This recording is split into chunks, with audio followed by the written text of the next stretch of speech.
dot E2 at the type tau1 arrow tau2 if I know that under the extended environment, E1 logically approximates E2 at the type tau2. So given this fact, you want to prove this fact. So how is this different from if you were just doing the lambda case as part of the fundamental property? Well, it's slightly more general, right? It's allowing the two sides to vary. Over there, you'd be proving lambda xe is related to lambda xe if E is related to E. And the proof, the work that you're doing is going to be pretty much identical. It's just that you carry around different terms on the two sides, and this allows you to then, it gives you a more general statement, which you can then use to prove the fundamental property, but more importantly, you need the further generalization when you get to the proof of soundness and completeness, because you need the two sides to be different there. Just take that in a nutshell, that's the reason. Yes? I've been waiting to try to phrase why is it complexity? Why aren't there two terms in the fundamental property? Why aren't there two terms in the fundamental property? Well, we want to know, so as I said, it's a form of consistency. So, okay. Let's look at what this is saying. This is saying if E is well typed, then it is related to itself. But this is a really powerful notion, this thing about related to itself. Let me explain why it's powerful. Because it says, if we look at the definition of this, that's down here, it says that you can run the same program twice, giving it related inputs, different inputs for the two sides. This is related to what Andrew was showing you with non-interference today too, right? Well, it's somewhat related. He hasn't quite phrased it that way yet, but maybe he'll get to it. So basically, this is also known as, by the way, we're doing system F. This is also known as parametricity, this fundamental property. Another name for it is parametricity in the presence of, in the setting of system F. Why is it parametricity? If people are familiar with the notion of parametricity or have heard anything about, about what it might mean, even vague statements, it will usually be stated as, yeah, parametricity is the property that you take related inputs to related outputs, which is kind of what I've been saying about logical relations, right?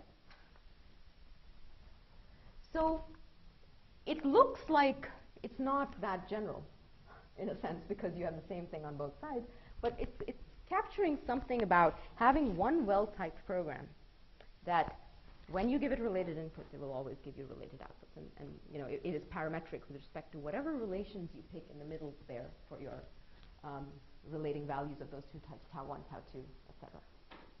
Okay? That's sort of the best I can explain it right now. But in a sense, the compatibility properties that we're proving are more general, right?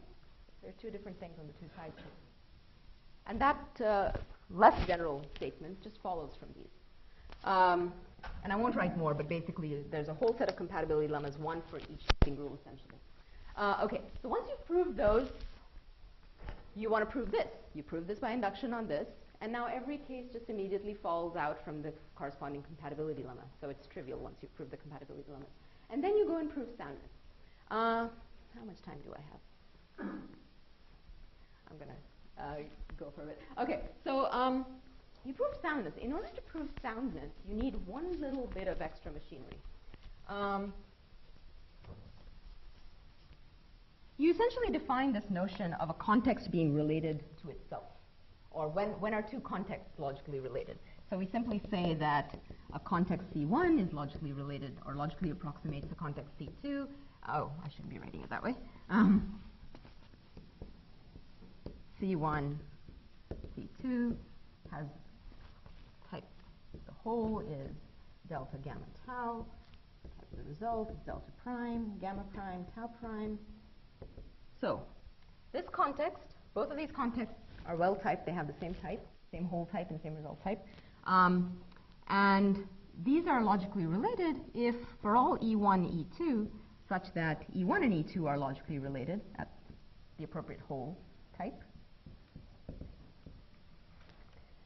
Then under delta prime, gamma prime, once you plug these contexts with E1 on one side and E2 on the other side, you get related expressions. So this is just sort of a device that lifts our notion of logical approximation up to the level of context. Then what we do is we essentially prove a fundamental property of sorts for context, which says that if any context is well typed, then it's related to itself. And using that, we sort of immediately get soundness. And all of this then keeps using the compatibility lemmas that we've already proved. All right? So if you want to see the details, look at that tech report that I mentioned. Okay? 2006 tech report. It has all of the details spelled out about how you structure these proofs. Okay, let's talk about completeness and why we would even want it.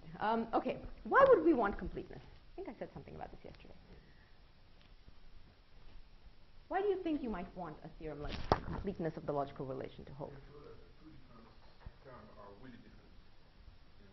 Show that two different terms are really different? No, wait, it's saying that if they're contextually equivalent, then they're in the relation? I didn't understand what you mean.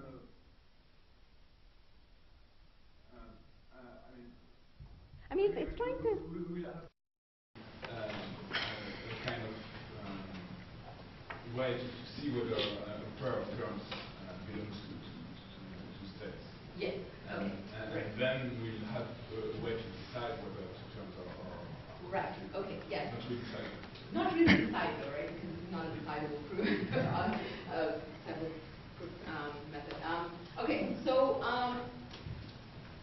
basically, in a nutshell, yes. When you have when you have soundness of the logical relation and you have the reverse direction, which is completeness, then that means that the logical relation is equivalent to the relation that we are calling contextual equivalence, right? So it seems like a good thing to have. It seems like if you have completeness in addition to soundness, then that means that every program that you could show using some sort of proof, every pair of programs that are in fact contextually equivalent, you should be able to use the logical relation to show that they are equivalent, right?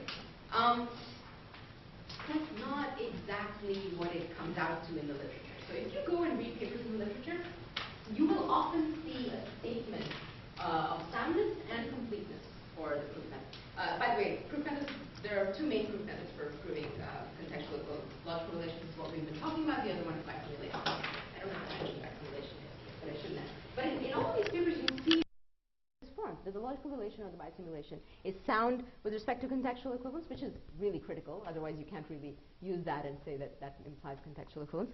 But the issue of completeness, like, you know, sometimes like you write a paper and some reviewer complains, but your logical relation isn't complete with respect to contextual equivalence. Now, we who work on logical relations and bisimulations know that this is a little bit of a red herring. You will go and often read papers which have this theorem proved, and then later on there will be a section, a discussion section of some sort in the paper, which will say, yes, our logical relation or bisimulation is complete with respect to contextual equivalence, but here's a whole set of examples that you cannot really prove equivalent using our method. It's not strong enough to prove. Weird, huh?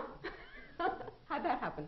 Well, basically the issue is that it's all about how you build the logical relation.